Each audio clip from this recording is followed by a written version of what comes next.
बने ले देवालाल जी बड़ा नीक डांस कैले हैं नचल हैं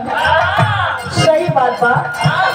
भाई जेकरा अंदर जवन गुण बा ओके देखा देवे के जरूरी है।